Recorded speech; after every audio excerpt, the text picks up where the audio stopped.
সময়টা ছিল ওই 2005 থেকে 2007-এর মধ্যে। ব্যাঙ্গালোর এক ভাড়া বাড়িতে ইঞ্জিনিয়ারিংয়ের এই 7 জন বন্ধু একসাথে থাকতো। পাশের যে ছবিটি দেখতে পাচ্ছেন, হ্যাঁ, এরাই রিয়েল লাইফের সেই আসল বন্ধুরা। এইবার ইঞ্জিনিয়ারিং স্টুডেন্টরা সব এক জায়গাতে থাকবে, আর সেখানে কিছু হবে না সেটা ভগবানকে বললেও বিশ্বাস করবে না। তো এরা সুখে থাকতে ভূতে ধরার জন্য উইজা বোর্ড ব্যবহার করে ডেকে আনে এক আত্মা। তো আজকের গল্প সত্য ঘটনা নিয়ে মুভি রোমাঞ্চাম। হাসপাতালে দেখা যায় কোনো রকমে জীবির জ্ঞান ফিরতে। 1 সপ্তাহ ধরে সে কোমায় ছিল। জ্ঞান ফিরতেই ওর প্রথম প্রশ্ন, আমার বন্ধুরা কোথায়? ওদের সাথে আমার দরকার আছে। ডাক্তার বলে এটা আইসিইউ, এখানে বাইরের কাউকে ঢুকতে দেওয়া হয় না। তো জিবি এখান থেকে বেরোতে চাইলে ডাক্তার জানায় যেদিন সে ওই সামনের দেয়ালে ঝুলানো ছবিটা পরিষ্কার দেখতে পাবে সেদিন ওকে আইসিইউ থেকে জেনারেল বেডে নেওয়া হবে, আর ওখানেই সবাই ওর সাথে দেখা করতে পারবে। ডাক্তারবাবু এটা বলে সেখান থেকে চলে যায়। এরপর সেখানে নতুন নার্স নয়না আসে। জিবি তার থেকে চালাকি করে জেনে ফেলে দেয়ালে ওটা তবলাবাদক জাকির হোসেনের ছবি। পরের দিন ডাক্তার দেখতে আসলে জিবি বলে, ডাক্তারবাবু ওটা তো জাকির হোসেনের ছবি। ডাক্তার তো শুনে অবাক, এত তাড়াতাড়ি এ ঠিক হলো কিভাবে? তখনই পেছনে দাঁড়িয়ে থাকা নয়না সব কিছু বলে দিলে ডাক্তার পাশের দেয়ালে টানানো আরও একটা ছবি দেখিয়ে বলে ওটা কার ছবি সেটা জানতে চেয়ে সবাইকে বলে দিয়ে যায় কেউ যেন ওই ছবির ব্যাপারে একে না বলে। দিনের পর দিন যায়, অনুমানের পর অনুমান, কিন্তু ও কিছুতেই ছবি দেখতে পায় না। একদিন নয়না বিরক্ত হয়ে জিজ্ঞেস করে, তুমি বারবার বন্ধুদের সাথেই কেন দেখা করতে চাও? কি এমন কথা যেটা না বললে তোমার পেটের ভাত হজম হচ্ছে না? কিছুক্ষণ চুপ থেকে জিবি বলল, শুনো তাহলে। ব্যাঙ্গালোর এক ভাড়া বাড়িতে 7 বন্ধু একসাথে থাকতো।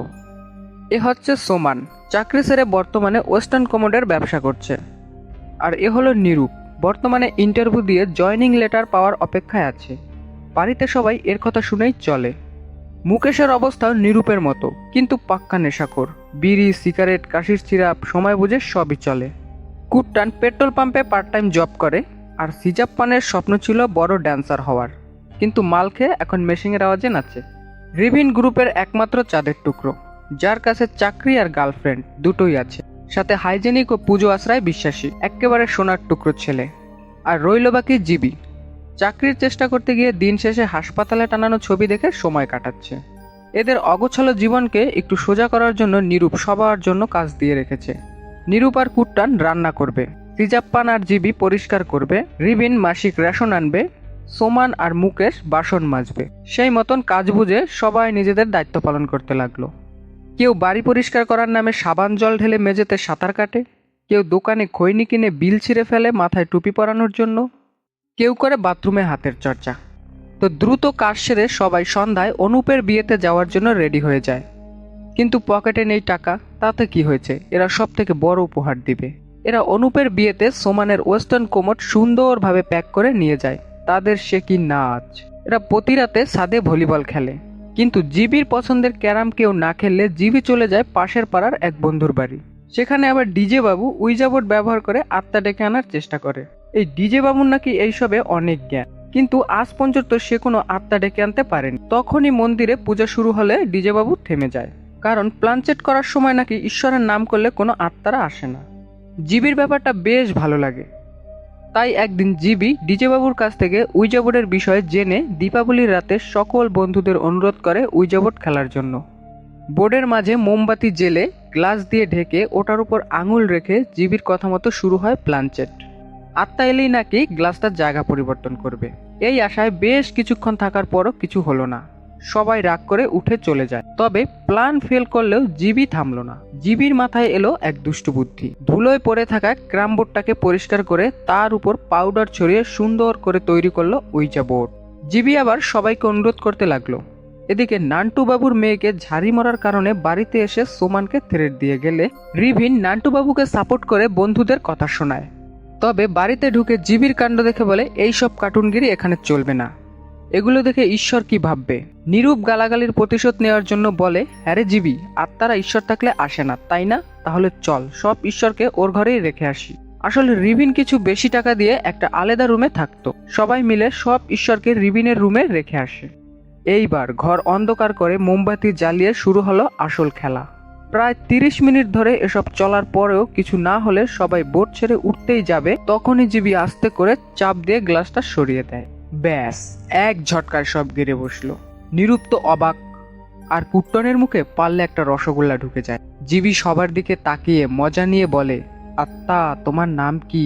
প্রশ্ন করে গ্লাসটা এগিয়ে দেয় আলফাবেট এর দিকে। কিন্তু গ্লাসটা যে নাগালের বাহিরে চলে গেছে, সেটাকে ফিরিয়ে আনতে হলে তো এখন উঠতে হবে। তখনই সিজাপ্পান চোখ মেরে গ্লাসটা ঠেলে দিল। ওর বাঁকা হাসি দেখে জিবি বুঝে গেল এ বেটা ওর দলে আছে। একেবারে রতনে রতন চেনে। ইশারার খেলায় ঠিক হয়ে গেল আত্মার নাম অনামিকা। জিনিসটা খুব বেশি ইন্টারেস্টিং হচ্ছে দেখে নিরূপ বলে, আজ একে ফিরে যেতে বল, কাল প্রশ্নের ঝুলি নিয়ে বসবো। সেই মতো হলো কাজ, কিন্তু এর জন্য শুরু হলো আসল টুপি পরানো খেলা। প্রতি রাতে বন্ধুদের ডেকে প্ল্যানচেট করে তাদের মনের মতো প্রশ্নের উত্তর দিয়ে তার বদলে চানাচুর, বিড়ি ইত্যাদি নেওয়া শুরু হলো। তবে মাঝে মধ্যে কোনো প্রশ্নের উত্তর ভাবতে হলে এরা দুজনে মিলে গ্লাসটাকে গোল গোল করে ঘোরাতো। জিজ্ঞেস করলে বলতো অনামিকার যখন উত্তর দিতে ইচ্ছে হয় না তখন নাকি ও গ্লাসটা ঘোরায়। এদিকে ডিজে বাবুর কাছে এই খবর গেলে সে কি হিংসে, ও এতদিন ধরে করার পরেও হলো না, কিন্তু এদের দেখো। তবে সেদিন মধু আদি নামের একটা বন্ধুকে নিয়ে আসলে সে সত্য মিথ্যা পরখ করার জন্য বলে, আচ্ছা আমার একটা বিড়াল আছে, ওর নাম কি বলতো? এই প্রশ্নের উত্তর তো এরা কেউ জানে না। তো সিজাপ্পান চিন্তায় গ্লাস ঘোরাতে শুরু করলে গ্লাসটা আচমকা সরে উত্তর দেয় মার্স। আদি ভয় পেয়ে উঠে বসলো, এটা কি করে সম্ভব? মার্স তো 4 বছর আগে মারা গেছে। সঙ্গে সঙ্গে গ্লাসটা সরে উত্তর দেয় 6 বছর। এতক্ষণে আদি তো দূরের কথা, সিজাপ্পানও বুঝতে পারছে না এটা কি হলো। নিরূপ বেশি কথা না বলে অনামিকাকে আজকের মতো ফিরে যেতে বললে সব শান্ত হয়। তবে জিবি আর সিজাপ্পান বুঝে ফেলেছে তারা মজার ছলে অনামিকা নামের সত্যি কোনো আত্মাকে ডেকে ফেলেছে। তবে এটা ছিল ওদের জন্য ট্রাম কার্ডের মতো, কারণ সন্ধ্যা হলেই বাড়ির বাইরে লম্বা লাইন লাগত। সবাই যে যার মতো সমস্যা নিয়ে হাজির হতো। চুরি, ডাকাতি, গার্লফ্রেন্ডের সমস্যা, বউয়ের সমস্যা ইত্যাদি নানা রকমের সমস্যা নিয়ে সবাই আসে। ভিড় বাড়ছে দেখে বসলো খাবারের দোকান, যেটা অবশ্য এই 7 জনের জন্য ফ্রি। এছাড়া ঘুষ হিসাবে চলতো সিপ, সিগারেট ও মুকেশের জন্য নেশার জিনিস। তবে কিছু ক্ষেত্রে ওরা লক্ষ্য করত অনামিকাকে কোনো প্রশ্নের উত্তর জিজ্ঞেস না করলেও ও নিজে থেকে উত্তর দিয়ে দিত। এদিকে বাড়ছে ভিড়, ওদিকে বাড়িতে কমছে ইঁদুরের উৎপাত। পাশের জমিটায় ইঁদুরের কবরে ভরে গেছে। নিরূপকে প্রত্যেকটা ইঁদুরের কবরে ক্রস দিয়ে রাখার কারণ জিজ্ঞেস করলে বলতো, এটা দিচ্ছি কারণ মৃত্যুর পর যেন ওরা ফিরে না আসে। এরই মাঝে একদিন ডিজে বাবু ওদেরকে সতর্ক করতে আসে। সে বলে যে একই আত্মা যদি বারবার আসে তাহলে ওদের উপর প্রভাব পড়বে। সাথে আত্মাকে কোনো পার্সোনাল প্রশ্ন করা যাবে না, সে কেন মরলো, কিভাবে মরলো ইত্যাদি। এমনকি একসাথে গ্লাস থেকে হাত সরানোও যাবে না। এর ফলে নাকি আত্মা ঘর ছেড়ে যায় না। সে আরও বলল, যখন আত্মা তোমার আশেপাশে থাকবে তখন তোমার গায়ে লোম দাঁড়িয়ে যাবে। কিন্তু জিবি কিছু না শুনেই ডিজে বাবুকে তাড়িয়ে দেয়। এদিকে কানাঘুষোতে এই খবর লোকাল কাউন্সিলর সৈয়দ মোহাম্মদের কানে যায়। সে এসে হাজির। শুরু হলো প্রশ্ন করা। তার ক্লাস 10-এর স্কোর কত ছিল, তার গাড়ির নম্বর কত, সবই ঠিকঠাক উত্তর আসে অনামিকার তরফ থেকে। এতেও কাউন্সিলরের মন থেকে সন্দেহ যায় না, কারণ এই প্রশ্নের উত্তরগুলো তো এরাও জানতে পারে। তাই এরা জানে না এমন একটা প্রশ্ন জিজ্ঞেস করে বলে, আচ্ছা বলো তো আমার বাবার নাম কি? উত্তর আসে রশিদ খান। কাউন্সিলর হেসে বলে, যত সব ভুলভাল, আমার বাবার নাম তো কুঞ্জু মোহাম্মদ। অনামিকা এটা শুনতেই গ্লাসটা নুয়ের দিকে এগিয়ে দেয়। এটা দেখে কাউন্সিলর রেগে উঠে বলল, রশিদ খান তো আমার চাচা, ও আমার বাবা হয় কিভাবে? কিন্তু ও যতবারই মানা করে গ্লাসটা ততবার গিয়েই নোতেই থামে। কাউন্সিলর তো পড়ল মহাবিপদে। কাঁদো কাঁদো গলায় বলে, আমি কুঞ্জু মোহাম্মদের ছেলে, রশিদ খান আমার চাচা, আমি আমার বাবার নাম জানবো না, এমনটা হয় নাকি? এদিকে এরা তো কোনো রকমে হাসিটা চেপে বসে আছে। এ তো কাকের বাসায় কোকিলের ডিম। কাউন্সিলর সেখান থেকে রেগেমেগে বেরিয়ে যায়। তখনই মধু জিজ্ঞেস করে বলে, অনামিকা তুমি কোথায় থাকতে, বাড়িতে কে কে আছে, তুমি কিভাবে মরলে? প্রশ্নগুলো শুনে গ্লাসটা গোল হয়ে ঘুরতে থাকলে জিবি ওকে থামিয়ে দেয়। মধু এর জন্য রেগে বাড়ির দিকে রওনা দিলে গ্লাস সরে অনামিকা জানায় আজ রাতে ম্যাথিউ মরবে। তবে কে এই ম্যাথিউ? তখনই মনে পড়ে মধুর ভালো নাম ম্যাথিউ। সঙ্গে সঙ্গে জিবি বাইক নিয়ে ছুটলো ওর পিছনে। জিবি দেখে মাঝ রাস্তায় কুকুরের সঙ্গে অ্যাক্সিডেন্ট হয়ে মধু উল্টে পড়ে আছে। আজ রাতে ওকে আর বাড়ি ছাড়লো না, ওদের সাথেই এনে রাখলো।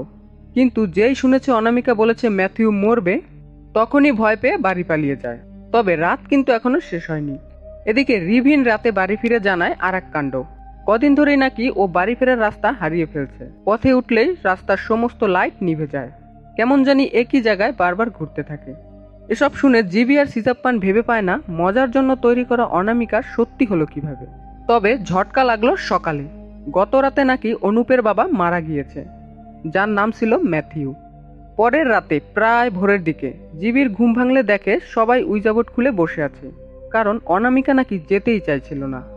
যাবার সময় নাকি কী সব অবান্তর সংকেত দিয়ে গিয়েছে। তাই নিরূপ ডিজে বাবুকে ডেকে পাঠিয়েছে এই বিষয়ে সাহায্য করার জন্য। জিবি শুনে তো রেগে আগুন, শেষে কিনা তার শত্রুকে বাড়িতে ডাকা হলো। এদিকে সুযোগ বুঝে ডিজে বাবু বাড়িতে আসতেই 4 আনার খেয়ে 8 আনার ভাও দেখাতে শুরু করলো।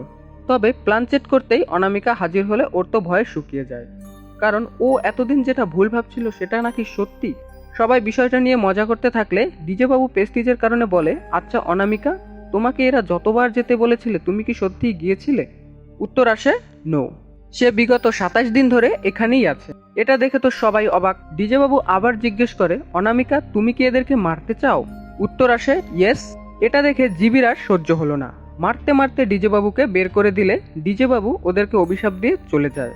এদিকে একা বসে থাকা কুট্টান দেখে অনামিকা গ্লাস নাড়িয়ে বিক্ষিপ্তভাবে কি জানি বলতে চাচ্ছে। সে বাম হাতে ডায়েরিতে কোনো রকমে অর্ধেক লিখে রাখে, কিন্তু এর অর্থ বোঝা যায় না। নিরূপের এবার ধৈর্যের বাঁধ ভেঙে যায়। এক লাথি দিয়ে উইজাবোর্ড ভেঙে বলে, আজ থেকে কেউ যদি উইজাবোর্ডের নাম করে তাকে মেরেই আমি বোর্ড বানিয়ে দেব। এরপর বেশ কিছুদিন কেটে গেল। আগের মতো আর কিছুই রইল না। সারাদিন রাত হওয়ার সেই অপেক্ষা, দরজার সামনে ভিড়, ফ্রিতে খাবার, সব শেষ। যে গ্লাস দেখলে আগে মদের বদলে অনামিকার কথা আসতো, সেই গ্লাস আবার ফিরিয়েছে মুকেশের নেশা। এর বেশ কিছুদিন পর জিবি জানায় ওর গ্রামের বন্ধু সিনু, যাকে কিছুদিন আগে অপহরণ করা হয়েছিল, তাকে পাওয়া গিয়েছে তো বটে, কিন্তু ফিরে আসার পর থেকে কেমন জানি অদ্ভুত আচরণ করছে। তাই জিবি ও সিনুর কমন ফ্রেন্ড বেনি ভাই বলেছে কিছুদিন ওকে এখানে রাখলে ভালো হয়। নিরূপ তার এক কথায় রাজি হয়ে যায়, কারণ জিবির বন্ধু মানে ওদেরও বন্ধু। পরের দিন সন্ধ্যায় হলো সিনু সলেমনের আগমন। সে আবার আর এক জিনিস, আপ স্কুলও ঢিলা, সবসময় হাসতেই থাকে। এসে থেকে এমন করে যেন ওদের বাড়িতে ও নয়, বাকিরা ওর বাড়িতে থাকে।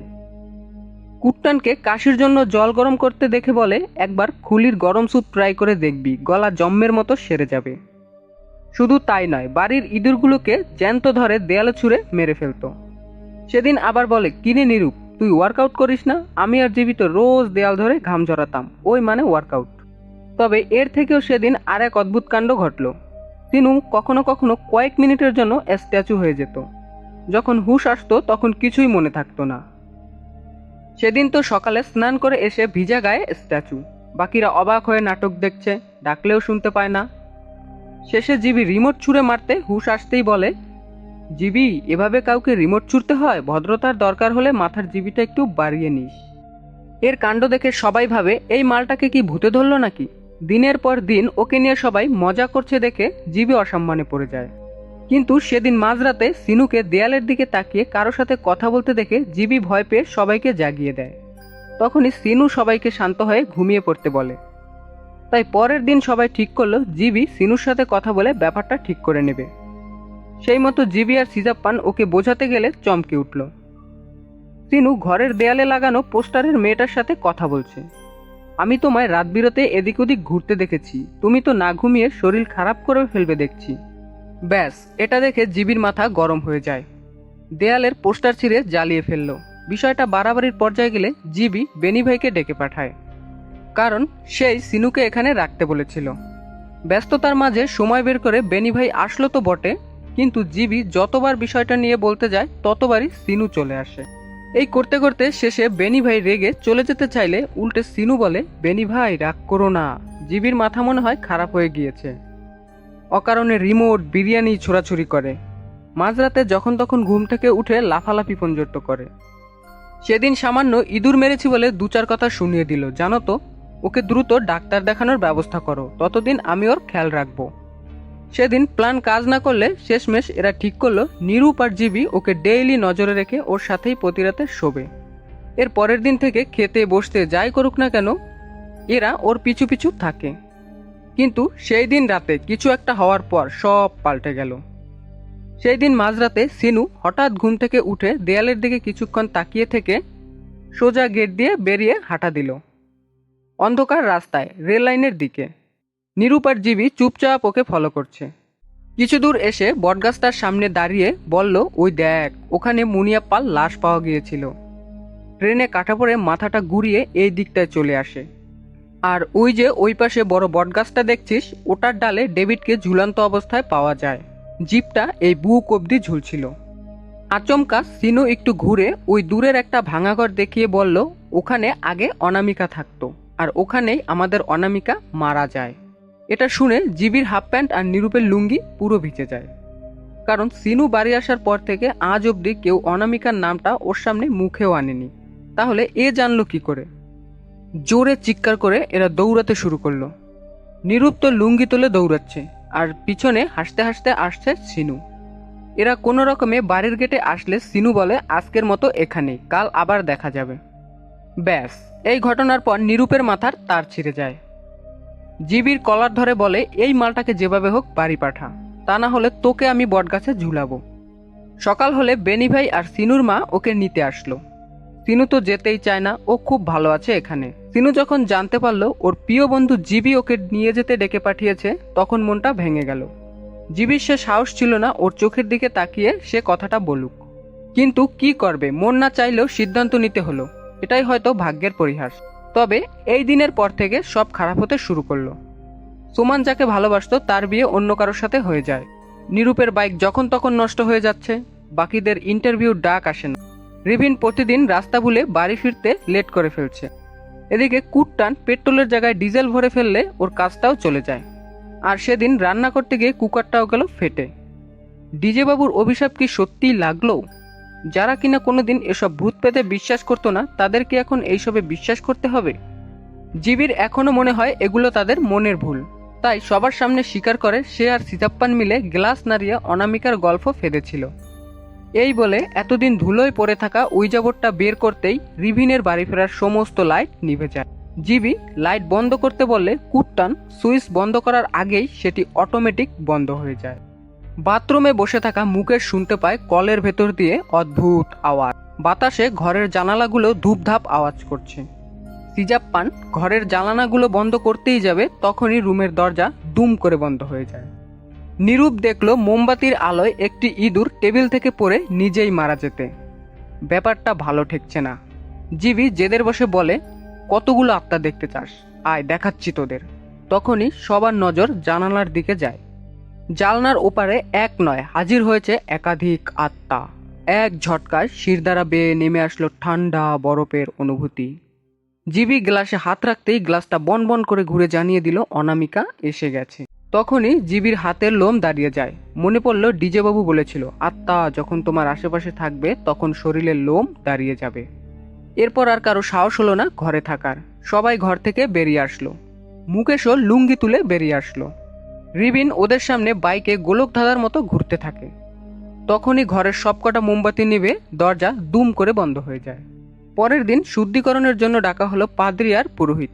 সব ঈশ্বরকে আবার আগের জায়গায় ফিরিয়ে আনা হলো। কিন্তু সেই দিন জিবির এমন বেধরম জ্বর আসে যার কারণে আসছে হসপিটালে। তখনই ন্যানা জিজ্ঞেস করে, তাহলে কি এমন কথা আছে যেটা বলার জন্য তুমি পাগল হয়ে উঠছো?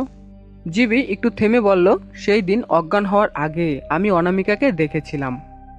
শুদ্ধিকরণের পর সে কোথাও যায়নি, বরং এখনো ওই বাড়িতেই আমার হলুদ লাগেজ ব্যাগটাতে রয়েছে। আর এটাই আমি ওদের বলতে চাই। কথাটা শুনতেই ন্যানা ভয় পেয়ে বলে দেয় পাশের দেয়ালে টানানো ছবিটা কৃষ্ণ ঠাকুরের। এরপর জিবিকে আইসিইউ থেকে জেনারেল বেডে ট্রান্সফার করা হলো। সেখানে সবার সাথে দেখা হয়। জিবির প্রথম প্রশ্ন ছিল, আমার ব্যাগটা কোথায়? বন্ধুরা জানালো, ব্যাগের চিন্তা করিস না, ওটা বাড়িতেই আছে। তখনই জিবির মা বলে, আচ্ছা ঠিক আছে, এরা চলে যাক। সিনু তোর সব জামা কাপড় নিয়ে এখানেই আসছে তোকে দেখাশোনা করার জন্য। আর তখনই দেখা যায় সিনু তার সেই হলুদ লাগেজ ব্যাগটা নিয়ে প্রবেশ করে। সিনু বাড়ি ছাড়ার আগে ওই ডায়েরির অর্ধেক লেখাটা পূর্ণ করে ফেলে, যেখানে অনামিকা বলতে চেয়েছিল উই আর কামিং।